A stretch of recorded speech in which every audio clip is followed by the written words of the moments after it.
प्रभु राम देव भगवान अल्लाह खुदा ईश आदि नाम एक ही शक्ति के हैं। वो कैसा है, कहां है, कैसे मिलता है, किसने देखा है?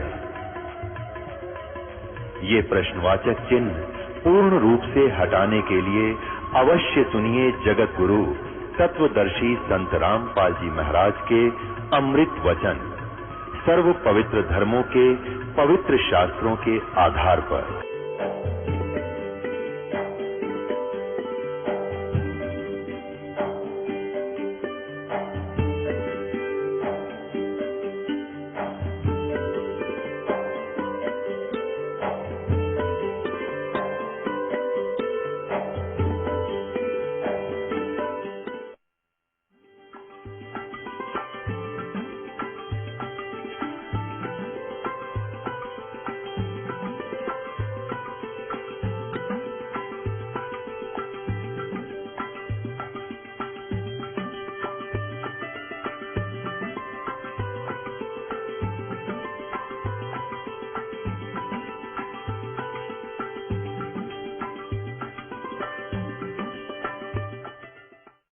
बोलो सतगुरुदेव की जय।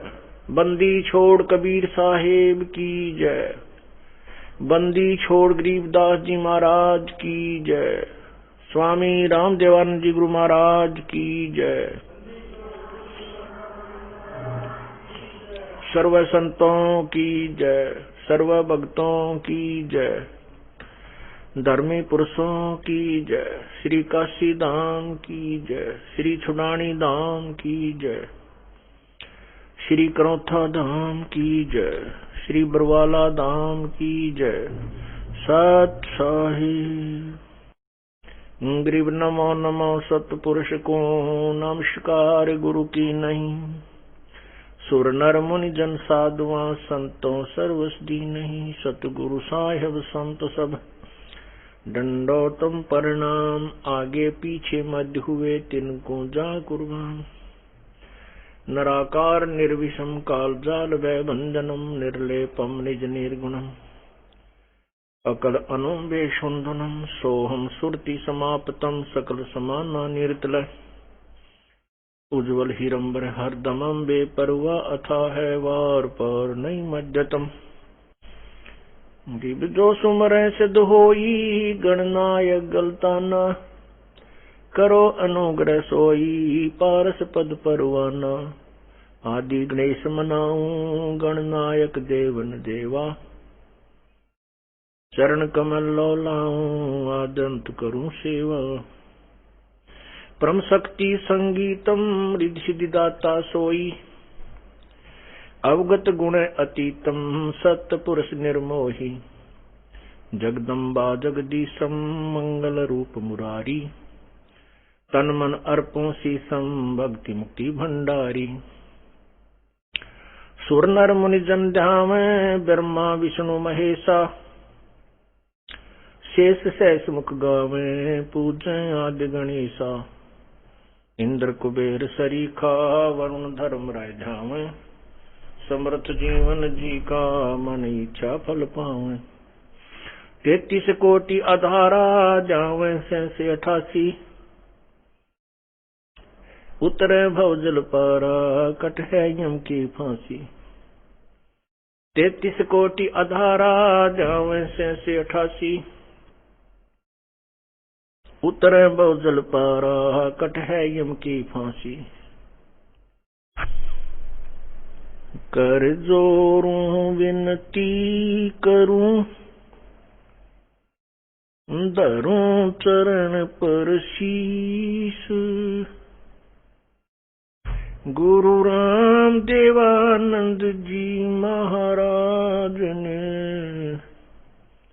दियो नाम बख्शीश।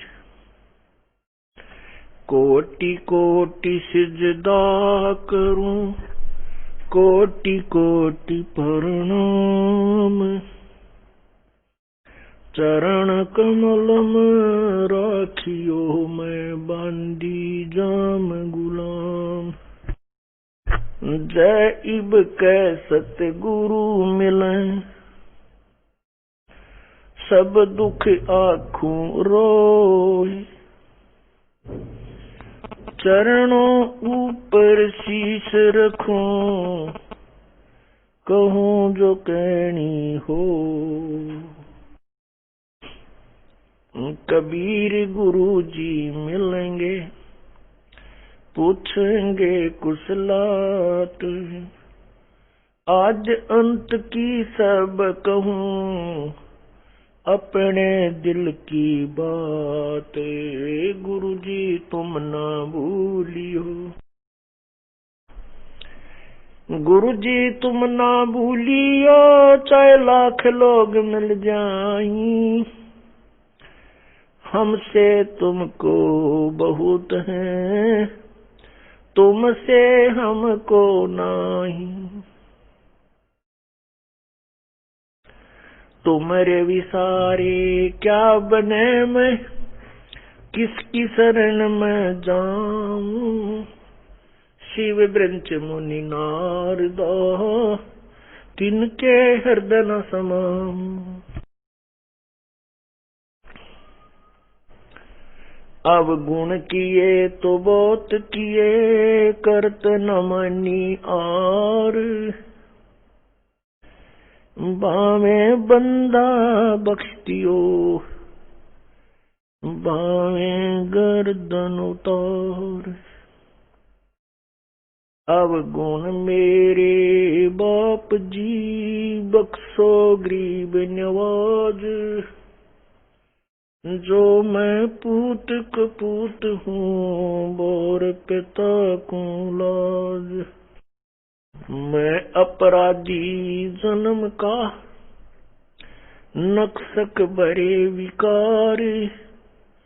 तुम दाता दुख भंजना, मेरी करो संभार।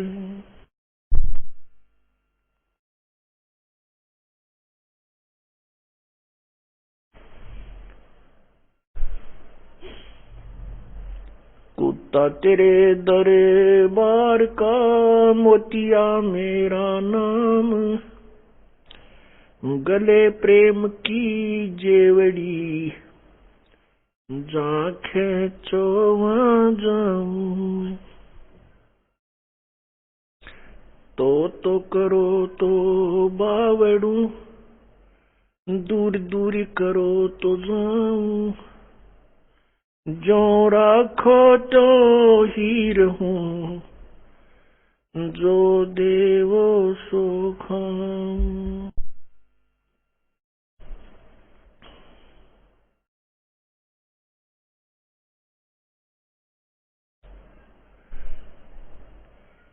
मानुष जन्म दुर्लभ है, मिले न बारंबार।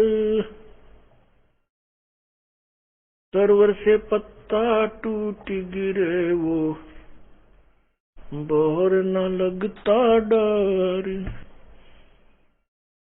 बंदे तू कर बंदगी, जैसा वह दीदारी। अवसर मानुष जन्म का, भाई मिले न बारंबार।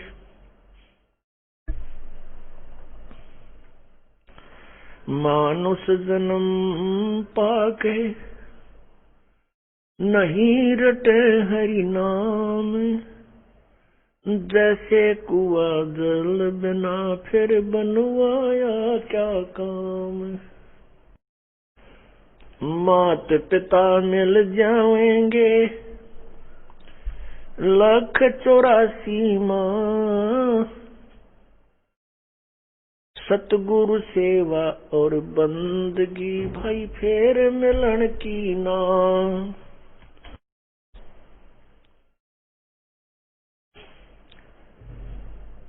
पृथ्वीपति चकवे गए, जिनके चक्र चलंत। ये रावण सरीखे कौन गिने, ऐसे गए अनंत।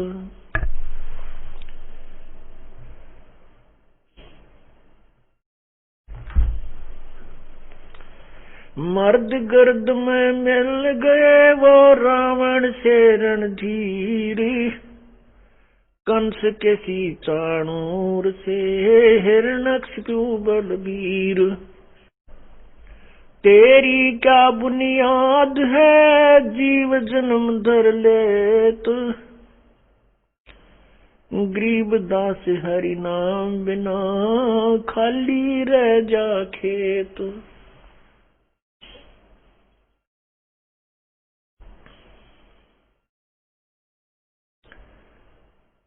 राम नाम रटते रहो जब तक घट में प्राण, कबहू तो दीन दयाल के बिनक पड़ेगी कौन।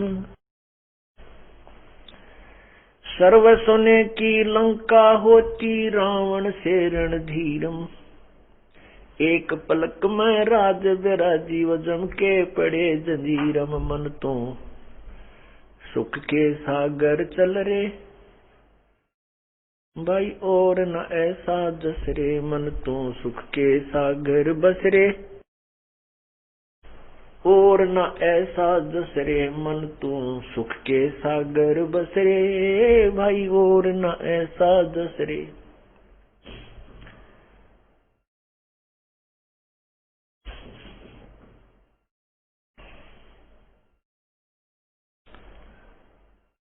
परमपिता परमात्मा सारी सृष्टि के रचनहार कुल मालिक कबीर देव, कबीर परमेश्वर, कबीर प्रभु,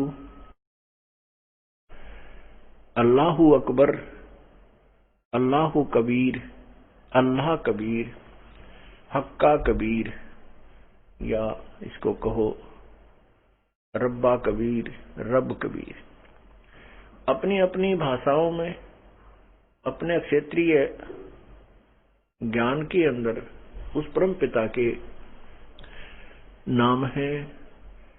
उनका वास्तविक नाम कबीर देव है। कबीर देव, कबीर साहब, देव माने साहब, परमात्मा, परमेश्वर। वेदों में से कबीर देव, कबीर अग्नि, कबीर मितोजा, अमितोजा, कबीर अमितोजा। अमितोजा का अर्थ होता है जिसकी शक्ति का कोई वार पार ना हो। कबीर अमितोजा अर्थात जिसकी शक्ति का कोई वार पार नहीं है वो परमात्मा कबीर है, कबीर है। वेदों में कबीर देव, कबीर अग्नि, कबीर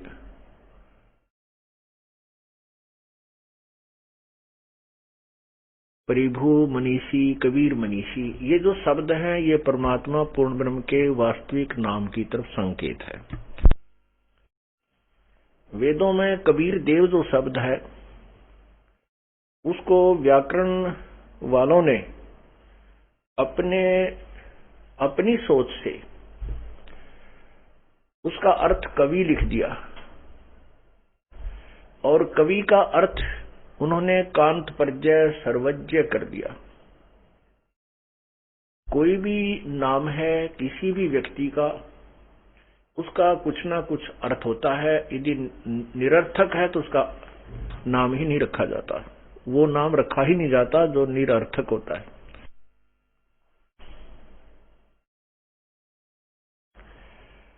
क्योंकि वेद भाषा जो है ये प्रभु दत्त है और व्याकरण भाषा को समझने के लिए अन्य विद्वानों द्वारा अपनी ही अटकलबाजी है। व्याकरण गलत हो सकती है, भाषा गलत नहीं है। भाषा जिसने बनाई है वही बता सकता है, क्योंकि कवि यदि कवि का अर्थ करें तो कवि एक काव्यकार होता है और उस कवि का अर्थ फिर हम सर्वज्ञ भी करें, दोनों नहीं हो सकते, क्योंकि कवि सर्वज्ञ नहीं हो सकता। कवि का जहां अर्थ करेंगे तो वो कवि काव्यकार की तरफ संकेत होता है, और जहां कबीर देव, कबीर अग्नि, कबीर मनीषी, कबीर अमितोजा, ये जो शब्द हैं ये परमात्मा पूर्ण ब्रह्म की तरफ, उसके वास्तविक नाम की तरफ है कि वो कबीर अग्नि, कबीर परमेश्वर, कबीर देव, कबीर प्रभु, कबीर साहब।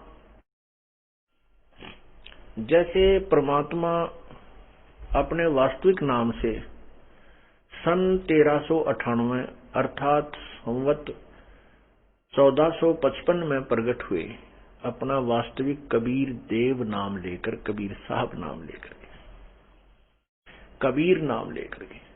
इससे पहले वेदों में कबीर देव, कबीर देव, कबीर अग्नि बहुत से शब्द हैं जो प्रभु की तरफ संकेत करते हैं। यजुर्वेद अध्याय नंबर 29 के मंत्र 25 में स्पष्ट किया है कि वह परमात्मा जो अपने वास्तविक ज्ञान का स्वयं ही संदेश वाहक बनकर प्रकट होता है, सह त्वम कबीर देव, वो स्वयं कबीर असी परचेता, वो कबीर है, वो कबीर परमात्मा है जो इस सब का वास्तविक ज्ञान देता, सबको चेताने के लिए आता है। और ऋग्वेद मंडल नंबर 9 के सूक्त नंबर 96 में और मंत्र नंबर 16 से लेकर के 20 तक उस कबीर परमेश्वर की महिमा का वर्णन है। उसमें दोनों शब्दों को क्लियर किया है कि जहां कबीर गिरह शब्द है वो कबीर वाणी की तरफ संवेद, कबीर वाणी की का परम वो है, बोध है। जहां केवल कवि नाम पदवी,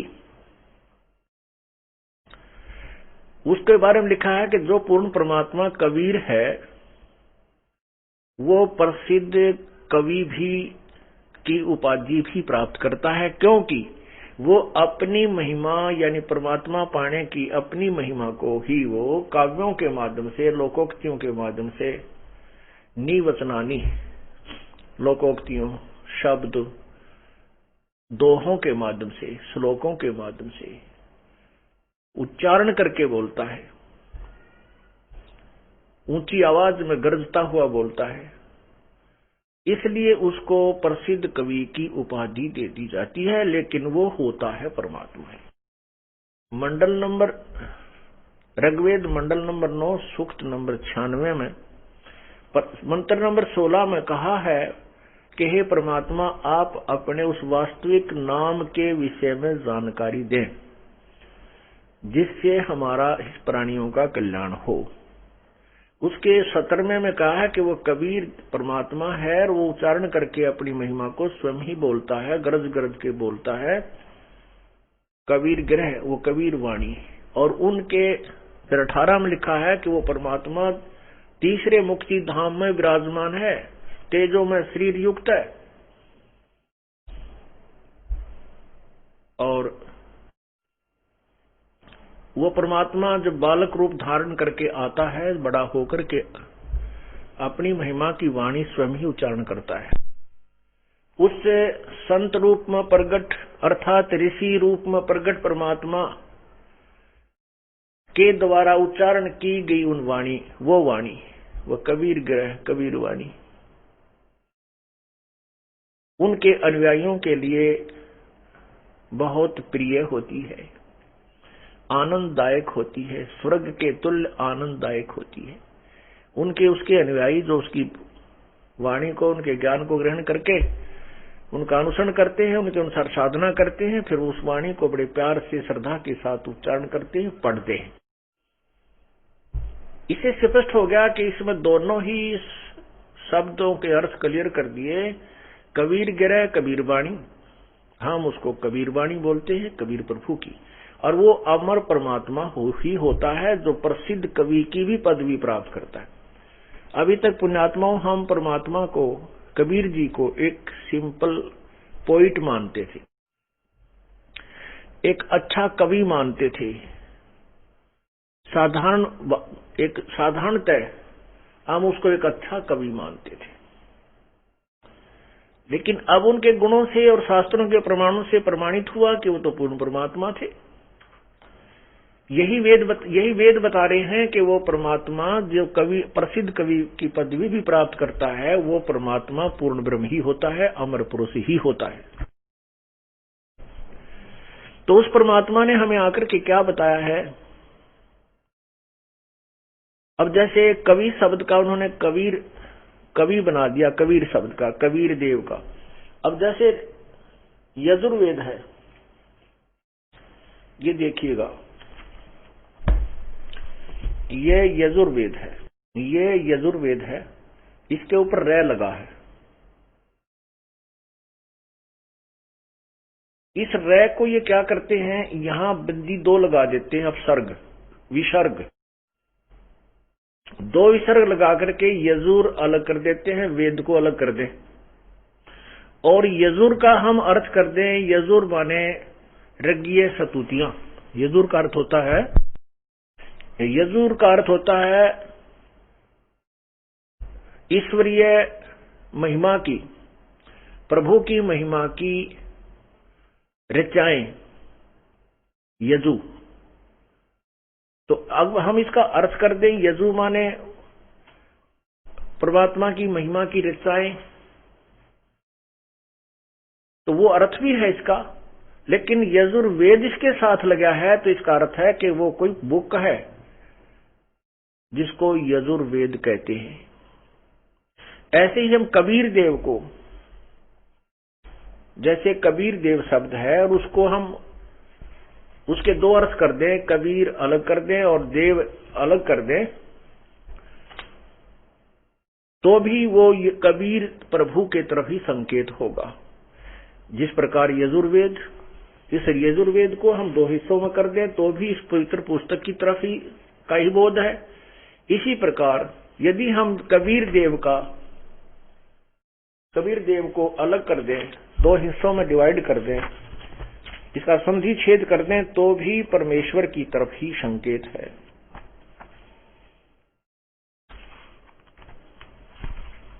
ये देखिएगा, ये परमेश्वर का सार संदेश बुक के अंदर आपको इसकी विस्तृत व्याख्या मिलेगी 2 अध्याय में।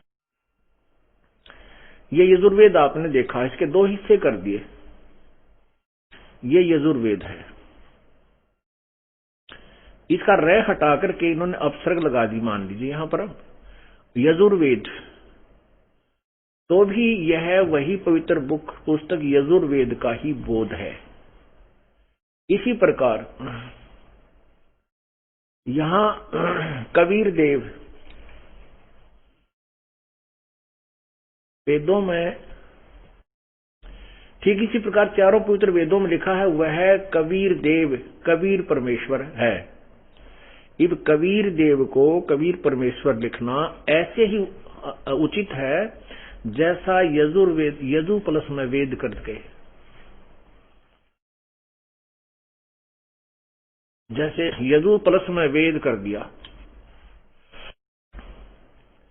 यजु प्लस में वेद कर दिया, तो भी ये यजुर्वेद है, ये बुक है, ये बुक है। और ऐसे ही ठीक इसी प्रकार चारों पवित्र वेदों में लिखा है कि वह कबीर देव, कबीर परमेश्वर है, जो सर्वशक्तिमान, जगत पिता, सर्वश्रेष्ठी रचनहार, कुल मालिक तथा पाप विनाशक व काल की कारागार से छुटाने वाला अर्थात बंदी छोड़ है। इसको हम ऐसे लिखें तो भी कबीर परमेश्वर का ही बोध है।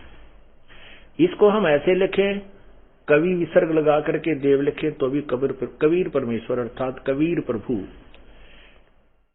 का ही बोध है। अब क्या है कि हम अपनी मातृभाषा में, जैसे कबीर है, हम कबीर को कबीर बोलते हैं, जैसे वेदों को वेद बोलते हैं, वेद।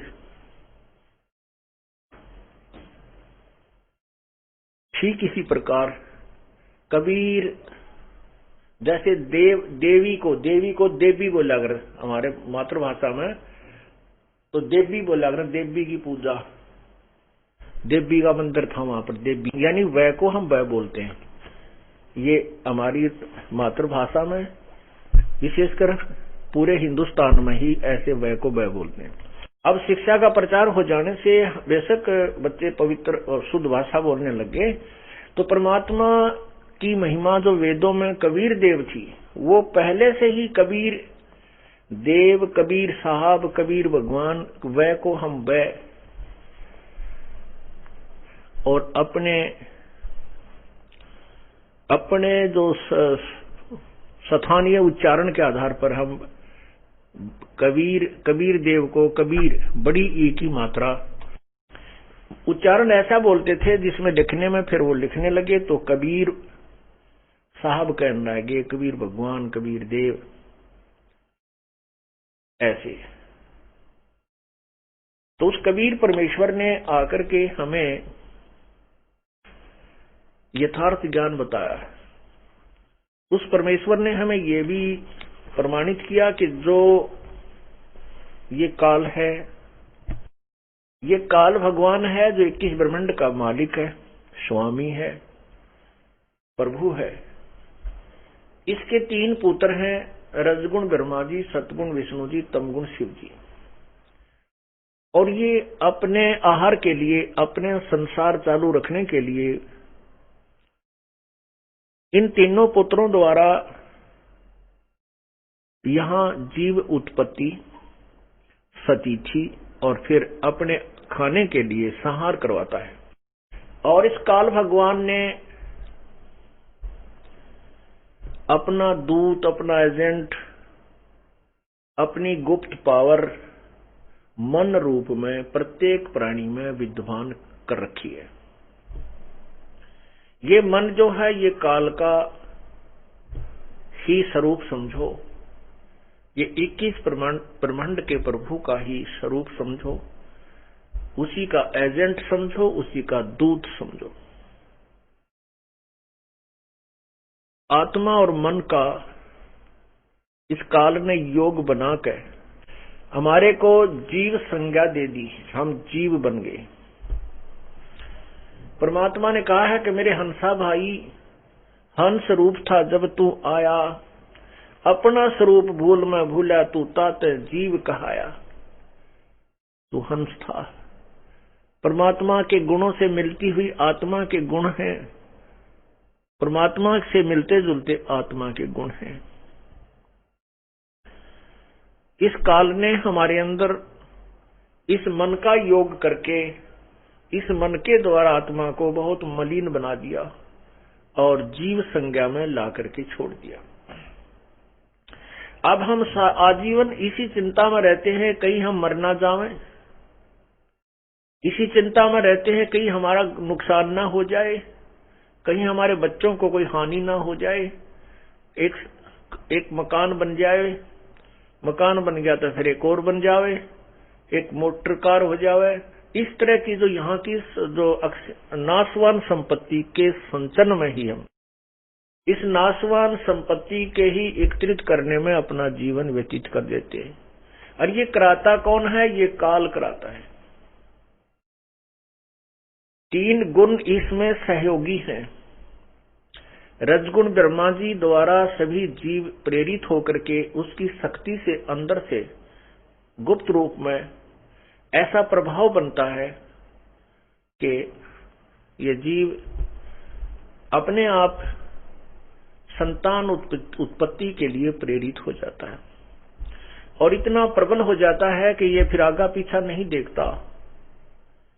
पशु प्राणी तो बलात्कार करते ही हैं, मनुष्य जीवन में भी ये चूकता नहीं। ऐसा क्यों है? कितना घिनौना कर्म ये मन करवा डालता है। क्योंकि काल भगवान ने संतान उत्पत्ति करवानी ही करवानी है। ठीक है, मनुष्य समाज एक समझदार बुद्धिमान है, इसने अपनी मर्यादा बना ली, लेकिन संतान उत्पत्ति करने के लिए बाध्य है। ये काल के द्वारा, मन के द्वारा बाध्य किया गया है।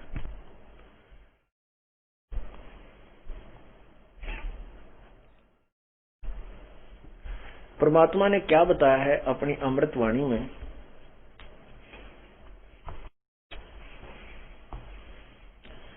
कबीर मन के मारे बन गए, बन तज बस्ती हेत,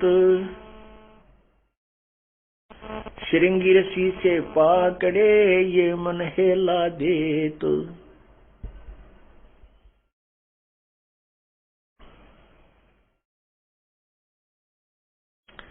ग्रीव मन के मारे बन गए पारा ऋषि परवान, पुत्री से संजम किया या मन की खोटी बाणी।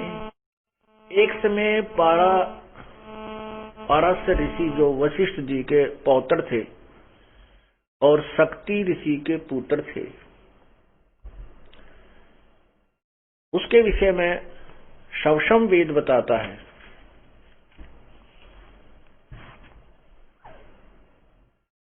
कि वो उसकी शादी हुई, विवाह हो गया। विवाह होने के बाद उसको पता चला कि उसके पिता को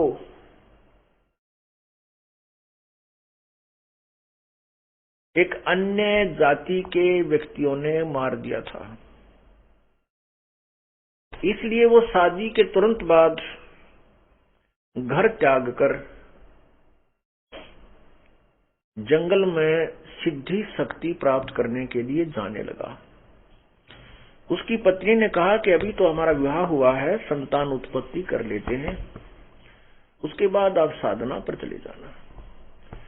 वो नहीं माना, अपनी पत्नी को समझाया कि मैं अच्छी साधना करके आऊंगा तो अच्छी संतान उत्पन्न होगी। कहने का भाव है कि वो अपनी पत्नी को ये कहकर चला गया कि मैं वहां जाऊंगा जंगल में और कुछ दिन साधना करने के बाद मैं अपनी सुक्रम शक्ति तेरे पास भेज दूंगा किसी कौवे के माध्यम से, और वो मंत्रित होगी, आप विधिवत उसे ग्रहण करना, वो उससे तुझे संतान उत्पन्न हो जाएगी। अब वो जंगल में चला गया। उसने 1 वर्ष के बाद ही अपना वीर शक्ति मंत्रित करके सिद्धि एक ऐसी प्रबल शक्ति होती है, वो कुछ क्षेत्र के स्थान को वातानुकूल बना देती है। उसने एक पीपल के पत्ते पर, वृक्ष के पत्ते पर वीर शक्ति को रखा और उसको पैक किया। एक कौवे को समझाया कि तू मेरी पत्नी को देख रहा, उस पर एक ताड़ पत्थर के ऊपर पूरा लेख लिख दिया। वो कौवा उसकी वीर शक्ति को लेकर जा रहा था। एक दरिया के ऊपर से गुजर रहा था। दूसरे कौवे ने सोचा ये कोई मांस का टुकड़ा लिए जा रहा है। उस दूसरे कौवे ने उसके ऊपर आक्रमण कर दिया। उनकी छीना झपटी में वो उस पात्र में पैक वीर्य दरिया में गिर गया। वो एक मछली ने खा लिया, उस मछली के गर्भ रह गया। 9 महीने के बाद एक मछियारे ने, जो नाविक का काम भी करता था, वहां व्यक्तियों को आर पार निकाल देता था दरिया से, मैं अपनी मेहनताना करता था, मजदूरी करता था, नाविक था। उस मल्लाह ने एक मछली पकड़ी, उसको काटा। वो काफी फूली हुई थी। उनको पता होता था कि इसमें या तो ये गर्भवती है या फिर इसने कोई वस्तु अंदर ग्रहण की हुई होती है। कई बार मछलियों में का स्वभाव है, किसी का गहना जेवरात गिर गया उसको भी खा जाती थी। तो ये लोग ऐसे काटा करते थे। उसने धीरे धीरे उसको काटा तो देखा उसमें एक सुंदर लड़की है। उस लड़की को उसने पाला पोसा, वो 12, 14, 13 वर्ष की होगी। और वो लड़की खाना लेकर के अपने पिता के पास आती थी। जिसमें पिता खाना खाता था और कोई यात्री आ जाता था तो वो लड़की उसको दरिया से पार कराती थी। ऐसे ही 13-14 वर्ष साधना करके जब पाराशर ऋषि वापस आ रहे थे, उस समय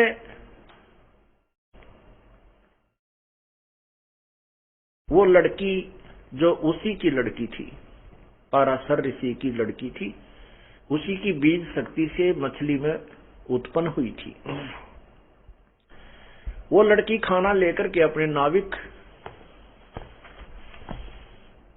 पिता की, यानी पालक पिता की, वो पालक पिता था, जन्म देने वाला पिता नाविक नहीं था, मल्लाह नहीं था।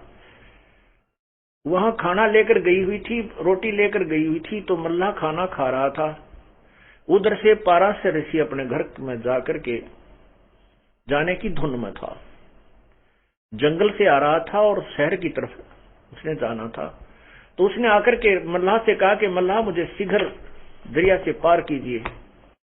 अब उस मल्लाह को पता होता था वहां मल्लाहों को कि भाई इधर से जो ऋषि लोग आते हैं वो एटम बम बनकर आते हैं, वो सिद्धियां युक्त आते हैं। यदि उनके अनुसार अनुकूल काम नहीं किया गया तो ये श्राप दे करके सर्वनाश कर सकते हैं, इतनी इनके पास सिद्धियां होती हैं। इन बातों को प्रतिदिन अपने माता पिता से भी, वो लड़की जो पालक माता पिता से, वो लड़की, उसका नाम मछोदरी रख दिया, मछोदरी। मछोदरी माने मछली के उदर से उत्पन्न होने वाली, मछली के पेट से उत्पन्न होने वाली मछोदरी। वो मछोदरी भी उस पालक माता पिता से सुना करती थी कि ये ऋषि बड़े श्राप दे देते हैं, जिसको श्राप देते उनका विनाश हो जाता है, जिनको आशीर्वाद देते वो फल जाते, उनको लाभ बहुत होता है। इससे वो लड़की भी पूर्ण परिचित थी। जो ही वो पाराशर ऋषि वहां पहुंचे, उसने मल्लाह से कहा कि मुझे दरिया से पार करो। मल्लाह कहने लगा, रिसीवर मैं आहार कर रहा हूं और भोजन से उठना अन्नदेव का अपमान है। इससे ऋषि लोग भी परिचित थे, क्योंकि पहले अकाल बहुत गिर जाते थे, परमात्मा तुरंत सजा दे देता था, पापी लोग थोड़े होते थे। तो उसने कहा कि आप अपनी कन्या को भेज दीजिए, मुझे बहुत जल्दी जाना है। तो उसको पता था कि अब इसका ना नहीं कर दिया जा सकता। उसने अपनी लड़की से कहा, बेटा आप महात्मा जी को परले पार कर आइए। अब परमात्मा कहते हैं,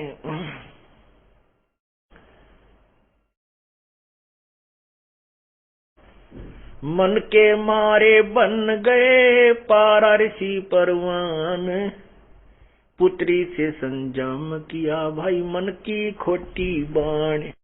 वो लड़की जब उसको लेकर चली दरिया में, पाराशर ऋषि के मन में दोष उत्पन्न हुआ। पहले 12 वर्ष की लड़की बहुत युवा हो जाती थी, तो उस लड़की को देख करके उसके मन में दोष उत्पन्न हुआ और उसके साथ उसने मिलन करने को कहा।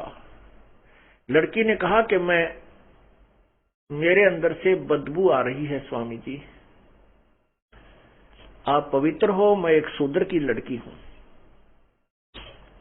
आप ब्राह्मण हैं। लेकिन ये मन रजोगुण प्रभावित होकर के उस ब्रह्मा जी के रजोगुण के दबाव में सब कुछ भूल जाता है, ना उसको उसमें जाति याद रहती है, ना उसका परिणाम याद रहता है। ये जीव के बस का नहीं है, ये रजोगुण ब्रह्मा के द्वारा जो काल ने उसके अंदर शक्ति पैदा की हुई दी रखी है, रजोगुण बनाया है, उसकी शक्ति का प्रभाव प्रत्येक प्राणी में है। जैसे कोई शराब पी लेता है तो उसके बस की बात नहीं, वो क्या बोल रहा है, कैसे कदम लड़खड़ा के रख रहा है, वो उसका दोष नहीं है, वो उसके बस की बात नहीं है। ऐसे ही रजोगुण का इंजेक्शन उसका जबरदस्त लग गया। उसने क्या किया, गंगा का जल उठाया और मंत्रित किया, लड़की के छींटे लगा दिए। उसकी वो जो मछली के पेट से उत्पन्न होने से जो उसमें मछली वाली गंध आ रही थी, दुर्गंध, वो खत्म हो गई, समाप्त हो गई। फिर लड़की ने कहा कि हे रिसीवर, चारों ओर लोग देख रहे हैं, ऐसे आपको लज्जा नहीं आती। उसने क्या किया, गंगा का जल उठाया और मंत्रित किया, चारों तरफ छिड़क दिया। कुछ क्षेत्र में धुंध ही धुंध हो गई। कहने का भाव यह है कि वो अपने जिस दुष्कर्म को करने का प्रयत्न कर रहा था उसने किया, और वो उसी की पुत्री थी। लड़की ने यहां तक बता दिया था कि मेरा मछली से जन्म हुआ। इस बात का उसको भी पता था कि तेरी बीज शक्ति कौवे के से छिन जाने से, गिर जाने से एक मछली ने प्राप्त की। उसको ये भी पता था कि ये ऐसी मंत्रित बीज शक्ति है, इससे संतान होगी ही होगी। उसको ज्ञान होते हुए, महर्षि होते हुए, तो भी वो अपनी उस मन पापी को नहीं रोक सका। अर्थात कहने का भाव जो दास का है कि इसमें रजोगुण इतना प्रभावित कर दिया जीव को मैं काल ने कि ये संतान उत्पत्ति करा के ही छोड़ेगा, चाहे कोई किसी तरीके से करे। यहां पर सभी कार्य बलात् करवाए जा रहे हैं। ये जीव नहीं समझ सकता इस काल के इस भयंकर जाल को। ये तो परमेश्वर आए हैं, उन्होंने हमें बताया था, उन्हीं की अमृतवाणी आज हमारे लिए साक्षी है, प्रमाणित है। और जिन महापुरुषों ने परमात्मा को पाया है, उसका साक्षात्कार किया है, उनकी अमृतवाणी भी वही प्रमाण दे रही है जो परमात्मा ने सुन किया। तो क्या कहते हैं, ग्रीव मन के मारे बन गए पारा ऋषि परवान, और बेटी तैं संयम किया या मन की खोटी बाणे।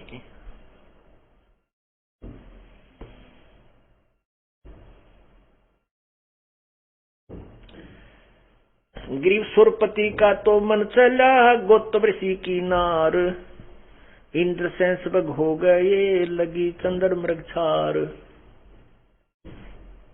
सूरपति देवताओं के राजा में भी यही गंध भरा हुआ है। सूरपति देवताओं का मालिक, देवताओं का स्वामी, देवराज इंद्र अपने गुरुदेव बृहस्पति की पत्नी के साथ ऐसे ही उसने मुंह काला किया, धोखा देकर के गौतम ऋषि का रूप बनाकर गया। फिर गौतम ऋषि ने उसको श्राप दे दिया। इंद्र को 1000 पूरे शरीर पर स्त्री इंद्रियां बन गई, जैसे फोड़े हो जाते हैं। पुण्यात्माओं, रजोगुण प्रभावित होकर के एक ही इंद्री कितना परेशान कर डालती है। ये उसको सजा मिली, इंद्र ने जो जुल्म किया था। उसके बाद कहते दुर्वासा का मन चला तन मन जन बैराग, मल अखाड़े मोहिया सुने उर्वशी राग। दुर्वासा जी यहाँ बहुत बड़े ब्रह्मचारी और बड़े अच्छे सिद्ध पुरुष प्रसिद्ध थे, और श्री कृष्ण जी ने भी दुर्वासा जी को अपना आध्यात्मिक गुरु बनाया था। यहाँ तो वो बड़े महिमा पाकर चले गए ऋषि दुर्वासा जी के, उन जैसे ऋषि नहीं, बड़े ब्रह्मचारी थे, बड़े सिद्ध पुरुष थे, आजीवन उन्होंने स्त्री ग्रहण नहीं की। और वहां जब वो स्वर्ग में चले गए, वहां 33 करोड़ देवता 88,000 ऋषि विराजमान थे। वहां देवताओं की सभा बनी हुई थी, उसमें लड़कियां डांस कर रही थी, उर्वशी। दुर्वासा के मन में दोष आया, उसने एक भंवरे का रूप बनाया। भंवरा बना, उस लड़की के अर्धनग्न जो शरीर था, जो उसके सतन थे, उनको जाकर काट दिया अपनी उस गंदी नीत तय। अब जैसे किसी के भी कोई ततैया भेड़ लड़ती है या कोई मक्खी काटती है, मच्छर काटता है, हाथ जाता है, तो लड़की ने डांस करते करते जो ही उसको पीड़ा हुई तो उसने ऐसे हाथ मार दिया। हाथ मारा तो वो बूंद नीचे गिर गया भंवरे रूप में ऋषि दुर्वासा जी, और उसके नीचे गिरा तो सभी ने पता था कि ये दुर्वासा की सीट खाली है, यही बनकर भंवरा गया था। वो नीचे पड़ा तो सभी हंसने लगे और उसकी नालायकी का मजाक उड़ाया, क्योंकि वहां देखो विकार सभी में है। 21 ब्रह्मांड में कोई भी प्राणी विकार रहित नहीं है, चाहे को कितनी बात बनावे। तो दुर्वासा अपने आप में ज्यादा सिद्ध था और ज्यादा समर्थ मानता था अपने आप को, इसलिए उसने अपने उस प्रभाव का नाजायज फायदा उठाया। अब देखो यहाँ इस कालजार में कहते हैं निरंजन धन तेरा दरबार जाते नकली न्याय विचार। अब उस लड़की ने अपने बचाव में हाथ मार दिया था, के जुल्म हो गया जो उसके साथ बदतमीजी करने आया था। फिर वो नीचे जब गिरा, पटाखा उठा, उठ के खड़ा होकर दुर्वासा बन गया और श्राप दे दिया कि तू गधी बनेगी।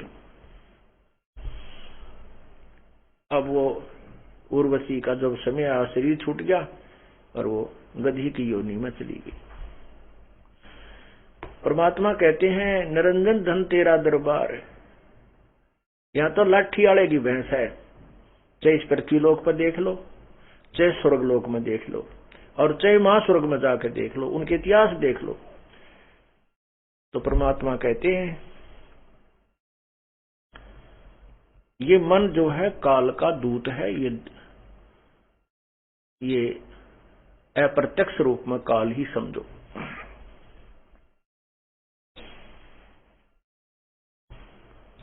ग्रीब दुर्वासा का मन चला, तन मन जन बैराग। मल अखाड़े मोहिया, सुने उर्वशी राग। ब्रह्मा का आसन डेगा, बड़ा कहो और बड़ा कहो कौन। ग्रीब ब्रह्मा का आसन डेगा और बड़ा को कौन। मन के मारे मुनि बहे, अनहोनी हर होन। ग्रीब शंकर अडिग अडोल है, जाके मन की बूझे। शंकर का पारा चला, हरदम मन से लूझे। ग्रीब विष्णु विशंबर मोहिया, पकड़े हैं भगवान। अंत कलाधर अवतरे, मन की गई न बाणे।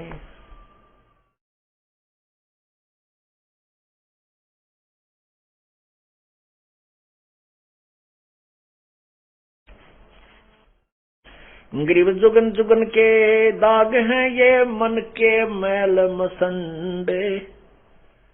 भाई नहाए से उतर नहीं, 68 तीर्थ दंड।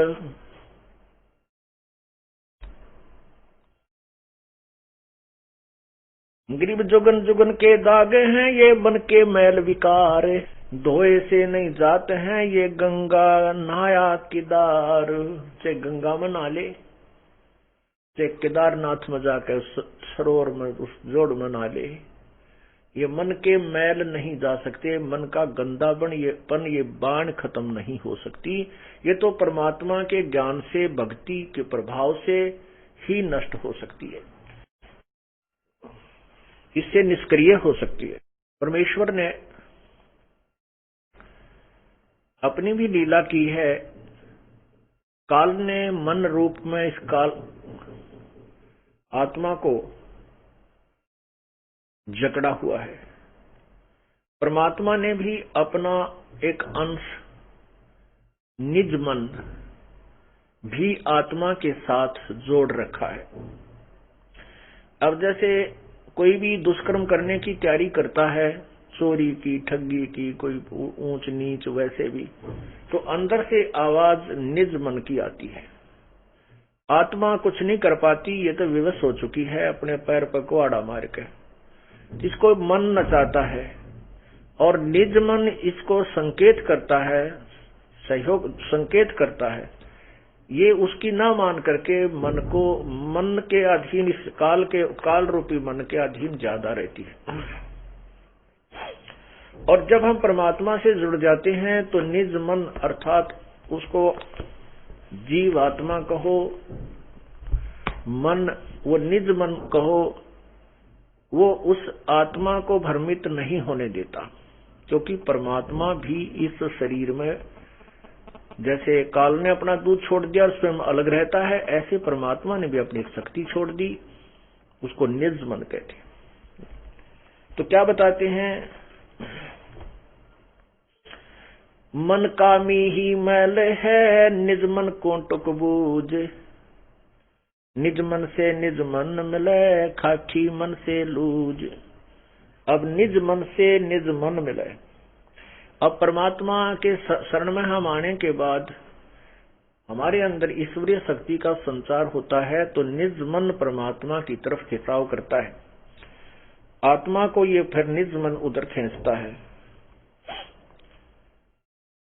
ग्रीव निज मन नीका निर्मला, खाखी मन शैतान, कोट यतन कर राखी ये छाड़त नाही बाण। काया माही दो मन, इनमें कौन हमारे, को अमरापुर जाते हैं को भर में संसार। नूरी सेती मिल रहो ये खाखी खारज कीन, ज्ञान शब्द से मारी ये 5-2503। ग्रीव नूरी मन से मिल रहो ये खाखी बड़ा वकील, सतगुर हेला देते हैं क्योंकि जैसे ढील। ग्रीव खाखी रोड़ा बाटे का यो नूरी निर्गुण नूर, इस उसमें बहु अंतरा खाखी से रहो दूर। खाखी मन ये काल है। खाखी का अर्थ होता है खोखला, व्यर्थ, खोखा। जैसे किसी कवर होता है, ऊपर डिब्बा, डिब्बे में सामान निकाले और ऊपर बड़ा सुंदर वो डिब्बा रखा हो तो ऐसा लगता है जैसे इसमें वही वस्तु है। इसको खोखापुर भी कहा इस काल के लोक को। ये खोखापुर है, ऊपर से कुछ है, अंदर इसमें गंध कुछ भरा हुआ है। खाखी रोड़ा बाटे का नूरी निर्गुण नूर, इस उसमें बहु अंतरा खाखी से रहो दूर। खाखी मन खैला भया खाता है नित खेत, नूरी रखवाला रखो हो हटके प्रेम सहेत। अब परमात्मा कहते हैं जब हम प्रभु पूर्ण परमात्मा के ज्ञान से परिचित हो जाते हैं, उस समय इस मन को हम कैसे मारते हैं, कैसे इसका जो बचाव करते हैं, इससे क्या बताते हैं। रोहो रो हरे मन मारूंगा, ज्ञान खड़क संहारूंगा, डामा डोल न हूजे रे, तुझको निज धाम न सूझे रे। सतगुर हेला देवे रे, तुझे भवसागर से सिखेवे रे, 84 तुरत मिटावे रे, तुझे जम से आन छुड़ावे रे। कहा हमारा की जय रे, सतगुरु को सिर दी जय रे, अब लेखे लेखा होई रे, ये बहुर न मेला कोई रे। शब्द हमारा मानो रे, अब नीर खीर को छानो रे, तू बहज मुखी क्यों फिरता रे, अब माल बिराना हरता रे। तू गोला जात गुलामा रे, तू बिसरा पूर्ण रामा रे, अब दंड पड़े सिर तो ही रे, तै अगली पछली खोई रे। परमात्मा इस मन के माध्यम से इस जीवात्मा को समझा रहा है और कह रही है कि इस नकली मन की बातों में मत आओ, काल के इस चोचलों से बचो, अन्यथा आप अपनी पूर्व जन्म की कमाई को बर्बाद कर जाओगे और भविष्य में कुछ नहीं बन पाओगी। इसलिए कहते तूने अगली पछली सब खोई रे। पीछे वाली जो पूर्वजन्म की कमाई थी, जिसके कारण तुझे मानव शरीर मिला, इससे आपने आगे और पुण्य कमाने थे, परमात्मा का नाम लेना था, पुण्य करने थे, पूरे सतगुरु की शरण ग्रहण करनी थी। वो ना करके इस मन के अधीन हो करके और यही बीड़ी शराब मांस तम्बाकू सांसनी में देख जाग के कोठी बंगले कार खरीद के इसको बर्बाद कर रहा है, अपनी पूर्व जन्म की कमाई को, और भविष्य की बना नहीं रहा। क्योंकि यदि भक्ति कर रहा है तो शास्त्र विरुद्ध कर रहा है, वो भी व्यर्थ है। तू गोला जात गुलामा रे, तू बिसरा पूर्ण रामा रे। कहते मन तू निकम्मा हो गया और उस पूर्ण परमात्मा को भूल चुका है।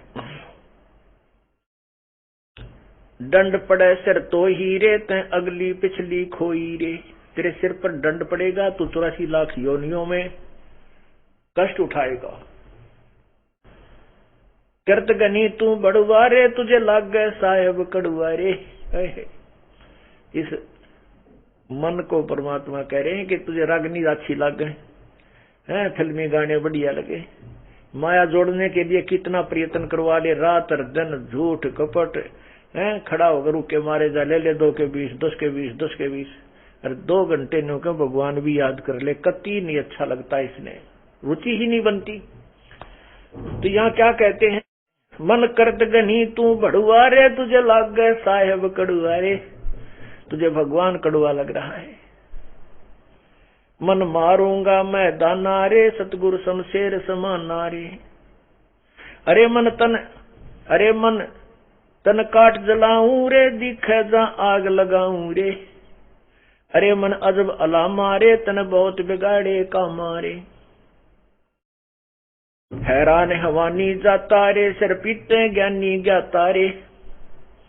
कहते इतना उस्ताद है ये काल का एजेंट मन, ज्ञानी और ज्ञाता बड़े बड़े ऋषि सभी सिर पीट रहे हैं, इनसे ऐसी ऐसी भयंकर गलतियां करा देता है और संसार में निंदा के पात्र बनते हैं और फिर ये पछताते रहते। कबीर मन के मते ना चालिए, मन है पक्का दूत, ले छोड़ दरिया में फिर जावे हाथ से छूट।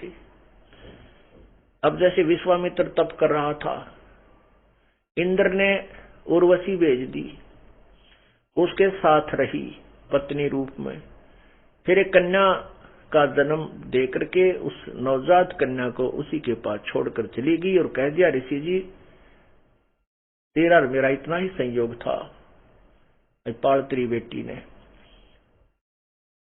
तू काय का ऋषि है, घर से चला था क्या करने के लिए और यहाँ कर बैठा क्या, ऐसा कहकर वो निकल गई। उसका नाम सुकंतला रखा। उसको फिर कण्व ऋषि के पास विश्वामित्र ने छोड़ा, उसके बाद फिर साधना की, फिर ब्याह करवाया। परमात्मा कहते हैं जब तक हम परम पिता कबीर परमेश्वरी की शरण में नहीं आएंगे, यो काल दाव लगाया रहता है, छोड़ देता मन को खुला। ये पता नहीं कितनी साधना करने कहाँ जाता है, किसी ऋषियों से मिलता है, वो जैसे उसको ज्ञान दे देते हैं वो डट कर साधना करता है, उससे एटम बम बन जाता है। कुछ सिद्धि आ जाती है, सिद्धि आने के बाद फिर ये किसी की नहीं मानता, चाहे भगवान आकर समझा दे कबीर साहब, फिर नहीं मानता। थोड़ा सा कोई प्रभु बन जाए, 20, 30, 50, 100, 200 शिष्य बन जाए, फिर ये नहीं मानता। गधा बनना मंजूर है, चाहे उसने सबस दिखा दे के देख तेरे साथ ऐसे बनेगी, तो नहीं मानता। परमात्मा कहते हैं राज तजना सहज है, सहज त्रिया का ने, और मान बड़ाई ईर्षा वही दुर्लभ तजना ये। तो काल ने तो हमारे नाना प्रकार के फांस बांध रखे हैं कि किसी न किसी में तो यू जकड़ा ही रहेगा। वो तो परमात्मा आते हैं, सभी बंधन काट देते हैं, इसलिए वो बंदी छोड़ कहलाते हैं। अमर करूं सतलोक पठाऊं, तात बंदी छोड़ कहाऊं। परमात्मा कबीर जी कहते हैं अमर करूं और सतलोक पठाऊं, तात बंदी छोड़ कहाऊं। काल के सभी बंधन कटने के बाद ही हम अमर होंगे। वो अमर बंदी छोड़ यानी हमारे बंधनों को काटने वाला, छुड़वाने वाला वो कबीर ही है।